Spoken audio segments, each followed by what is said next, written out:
Today marks 2 months to the day since Joleen Cummings was last seen. The mother of 3 went missing the day before Mother's Day.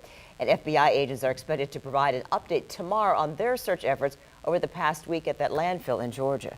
First Coast News' Nick Perot has been following this story right from the beginning and has a recap of how one community and family ended up here. Well, tonight, deputies in Nassau County are asking for your help finding this mom.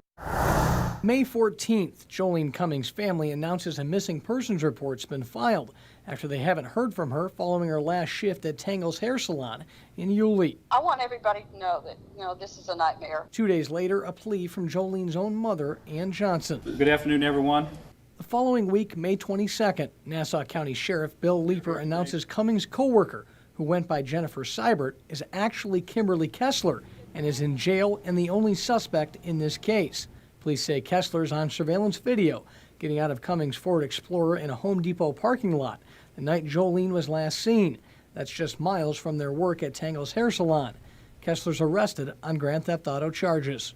And the address that she gave the owner of the shop where she was supposed to be living was a bogus address. 2 days later, the public learns Kimberly Kessler, who only worked with Joleen Cummings for 3 months, used 18 different aliases and has lived in 33 different cities.